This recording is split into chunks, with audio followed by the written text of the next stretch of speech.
Mbote, le quotidien quinois, ici Brunel Mambou. Je suis architecte d'intérieur et designer et enseignante.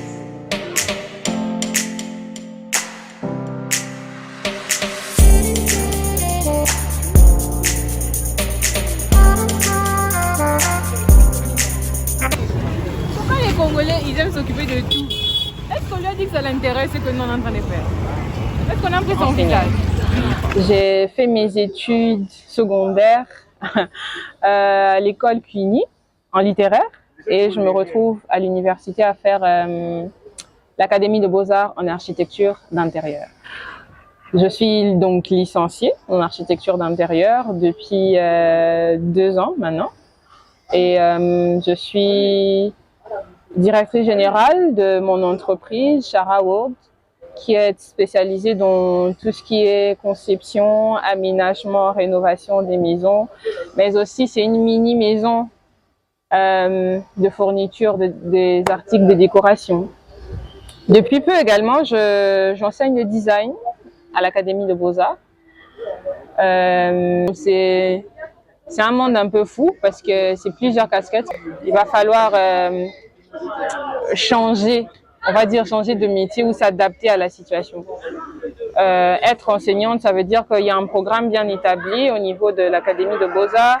J'assure généralement les cours, pas pendant toute la semaine, généralement. Du coup, parfois, je sais jongler entre mon métier et mon deuxième travail. Bon, en gros, là, on se retrouve sur 24 dans l'imprimerie HR pour faire les impressions de tout ce que l'on produit dans l'entreprise. Bonjour Monsieur Ousmane. Ça va bien? Ça va et toi? Donc là on se retrouve avec Monsieur Ousmane. Monsieur Ousmane, il gère un petit peu l'imprimerie HR. C'est où je fais généralement mes impressions de flex, les impressions de tableaux. Des fois on utilise différents papiers. Mais aujourd'hui, spécialement, on va parler du flex, des étapes, comment ça se passe pour les impressions sur les sacs. Parce qu'aujourd'hui, on commence avec les sacs et les coussins. Bon, là, on a dans la pratique un petit peu un modèle de sac. Le sac, il est cousu jusqu'à arriver à ce niveau-ci. On a une petite nouveauté, c'est qu'on a voulu un petit peu laisser notre identité de plus en plus. Parce qu'avant, on avait l'habitude de tout simplement signer avec du flex, la signature, mais là on a directement l'étiquette de l'entreprise qui reste à jamais. Du coup, vous allez forcément vous poser la question de savoir qu'est-ce que c'est que le flex. En gros, bon, je suis autodidacte dans ce monde. C'est quand je dis que toutes ces casquettes que j'ai, c'est pas forcément, c'est des vraies casquettes. J'ai fini en architecture, je suis architecte d'intérieur, mais là je me retrouve dans un domaine autre que l'architecture d'intérieur. Là on est vraiment en communication visuelle où on sait palper tout ce qui est imprimerie, etc. etc. Alors le flex c'est un petit peu l'élément de base pour avoir nos sacs. C'est à l'aide de, on va dire, ce petit carton que vous voyez comme ça qui se transforme en tout ce que vous voulez qu'on écrive sur votre sac.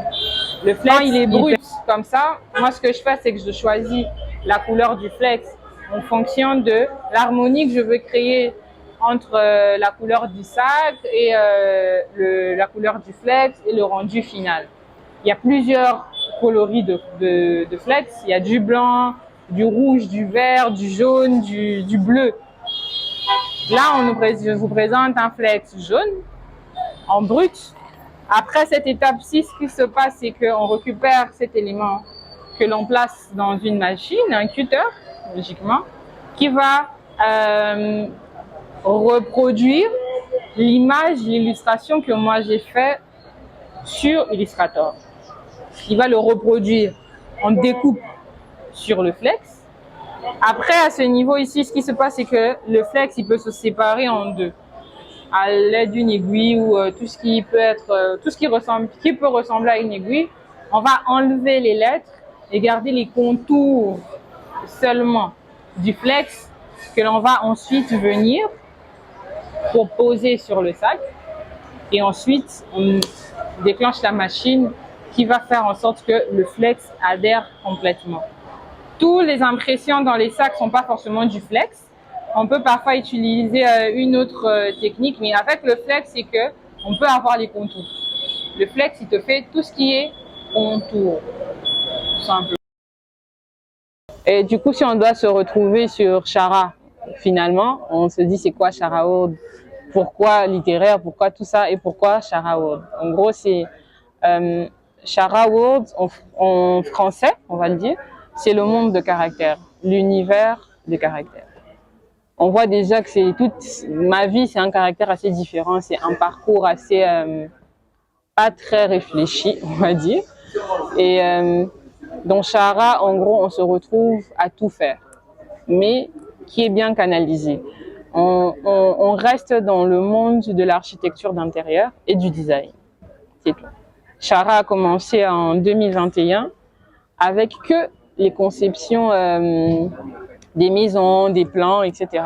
et les tableaux. Les tableaux, c'est le premier bébé de Chara, on va dire. Parce que cet assistant ne le sait même pas. Il y a un de nos assistants, quand je suis encore étudiante, il n'arrêtait pas de nous dire, quand vous faites des conceptions, il faut avoir une touche personnelle que vous mettrez toujours dans vos projets. C'est un petit peu comme votre identité ou votre signature. Et moi, je me suis retrouvée déjà à partir de la G2. De la G2, je passais mon temps. Tous mes plans n'avaient que des tableaux. J'ai pas fait les humanités, du coup, j'étais très proche de beaucoup de mes amis qui ont fait les humanités. Ils m'aidaient souvent à faire tous les portraits que je voulais dans mes tableaux. Ma planche préférée, c'est les coupes. Je passais mon temps à faire des coupes parce qu'au niveau des coupes, je pouvais maintenant avoir tout ce que je voulais sur les murs. Et c'était principalement, c'était des tableaux. Et quand j'ai voulu commencer avec Chara, je voulais créer mes propres tableaux parce que les tableaux que je mettais dans mes projets, c'était pas des choses que je voyais, c'est des choses que je créais seule et que je voulais que ça soit directement dans mes plans. Du coup, c'était un peu logique que l'entreprise commence que par ça. Alors on a le premier tableau créé, c'est Kamoke Balulayo. C'est le premier tableau que j'ai fait. Et c'est ça qui a lancé jusqu'à aujourd'hui. C'est un petit peu un truc que, à chaque fois qu'on entend, on sait savoir que c'est Chara. Ça se retrouve en même temps dans les sacs, ça se retrouve en même temps dans les tableaux, mais ça a commencé quelque part. Comme là, on se retrouve, on a un exemple.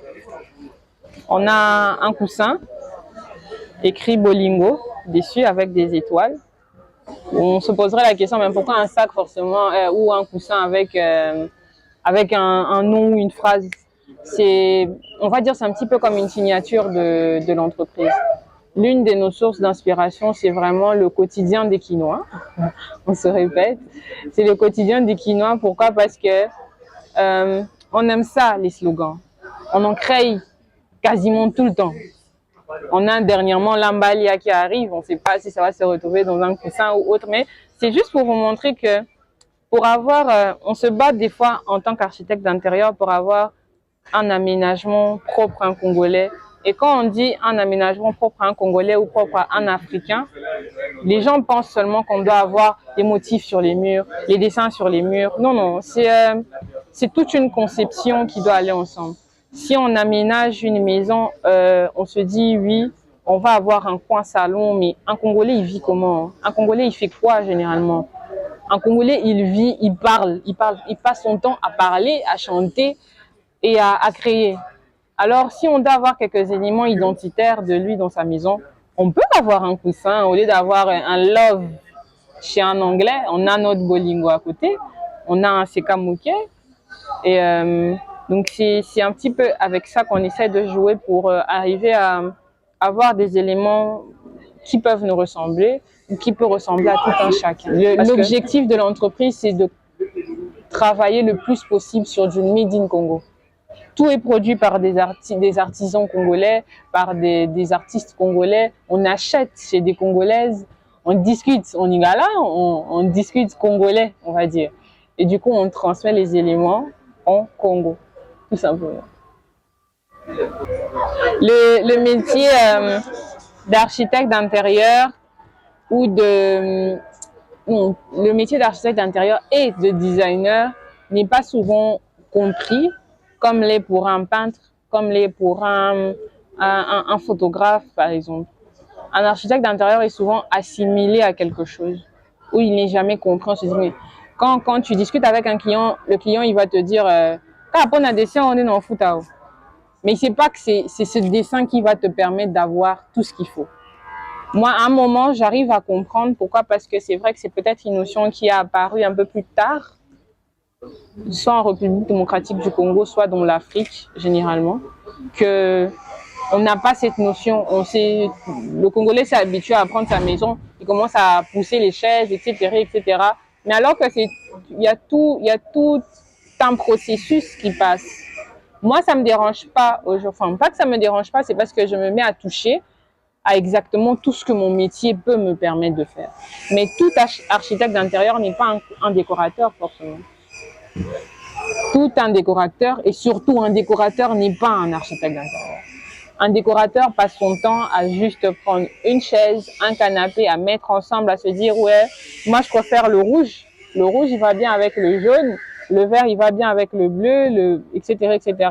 Un architecte, il vient, il te trouve, tu as fait un studio, juste un studio par exemple. Il se dit, en tant que client, le client, il te dit, je veux avoir une chambre, un coin salon et une cuisine et une chambre. L'architecte d'intérieur te cloisonne certains éléments. Il te met ta cuisine cloisonnée, il te met ton coin, il met un élément, par exemple, il te fait un rangement, qui te fait en même temps un rangement, qui te fait, si tu le bascules, ça te fait un lit. C'est ça un architecte d'intérieur. Un décorateur va prendre cet espace-là, il se met à pousser les chaises. Non, tu vois, ici, tu peux pousser comme ça, ici, tu peux pousser comme ça. C'est vraiment pas la même chose. Mais je pense que c'est juste un challenge de plus. C'est juste nous pousser, nous, en tant qu'architecte d'intérieur, de plus en plus mettre notre travail en lumière. Au Congo, toutes les personnes qui touchent au bâtiment doivent apprendre à rester à leur place. Ils doivent apprendre à faire la part des choses et de repartir. Moi, si on doit finir, on va dire, par un conseil pour une personne qui aimerait qui aimerait réaménager sa maison ou enfin avoir une belle maison. Bon, je peux pas te donner tous les conseils. Hein. Le seul conseil, c'est de m'appeler. Il veut avoir mon numéro à la fin de la vidéo, mais après, c'est de s'adresser aux bonnes personnes. Il faut